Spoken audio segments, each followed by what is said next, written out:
আমরা ছাত্র দল শক্তভাবে মাঠে অবস্থান করব। যদি বিচার ঠিক মতো আমরা না পাই, আমরা কি সাম্য হত্যার বিচার পাবো? সংস্কার আসলে সংস্কার কোথায় হচ্ছে? আমরা দুঃখ এবং ক্ষোভ নিয়ে আজকে এখানে সবাই একত্রিত হয়েছি ভাই বন্ধুরা। আমরা কার কাছে বিচার চাইবো? কে আমাদের বিচার করবে? আমরা পারভেজ হত্যার কোনো বিচার পাইনি।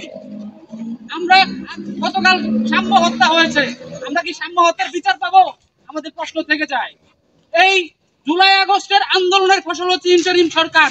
তার নিয়োগপ্রাপ্ত বিসি, প্রতিটি ইউনিভার্সিটি তার নিয়োগপ্রাপ্ত বিসি রয়েছেন।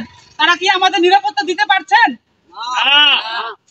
তারা আমাদের নিরাপত্তা দিতে পারছেন না।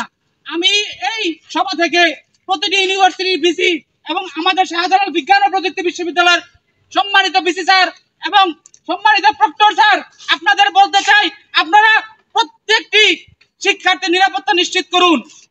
অন্যথায় যদি আমার কোনো নিরাপরাধ শিক্ষার্থী, যদি আমার কোনো শিক্ষার্থী ভাই ও বোন যদি কোনো নিরাপত্তা জনিত কারণে কোনো আঘাতের শিকার হয় বা কোনো ঝামেলার পরে, তাহলে ছাত্রদল বরদাস্ত করবে না। আপনারা প্রত্যেকটি হলের নাই লেডিস হলের শিক্ষার্থীদের নিরাপত্তা নিশ্চিত করুন। আমরা বিভিন্ন সময় গ্রুপগুলোতে দেখতে পাই, গ্রুপগুলোতে তাদের নিরাপত্তা নিয়ে বিভিন্ন ধরনের লেখালেখি করে। আপনারা মাননীয় উপাচার্য স্যার, আপনি এই বিশ্ববিদ্যালয়ের অভিভাবক, আপনার উচিত প্রত্যেকটি শিক্ষার্থীর নিরাপত্তা নিশ্চিত করা। অন্যথায় আমরা ছাত্র দলের নেতাকর্মী সাধারণ শিক্ষার্থীদের সাথে নিয়ে আমরা মাঠে অবস্থান করব।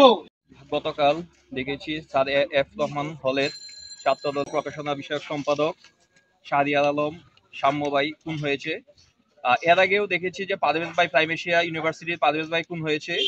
আমরা এই সরকারের কাছে আসলে কি চাই? ওরা বারবার বলতেছে যে ওরা মানে সংস্কার আসলে সংস্কার কোথায় হচ্ছে, এটা আমার প্রশ্ন। আপনারা যদি সংস্কার করতে না পারেন, আমাদের সবার মানে মতামত থাকবে যে আপনারা দুটো সময় জনগণের হাতে তুলে দেন। জনগণই নিশ্চিত করবে এই কে ক্ষমতায় আসবে। আপনারা দয়া করে যদি না পারেন দেশ চালাতে, আপনারা দয়া করে জনগণের হাতে ক্ষমতা দিয়ে দেন। ওরা বুটে, সরাসরি বুটে আপনার এই যে সরকার নির্বাচিত হবে। আমরা দীর্ঘ 17 বছর ছাত্রদল কখনো ছায়ার তলে রাজনীতি করে নাই। ছাত্রদল ছায়ার তলে যেহেতু রাজনীতি করে নাই, সে আর সব টার্গেট ছাত্রদলের মানে বিরুদ্ধে করা হচ্ছে কেন?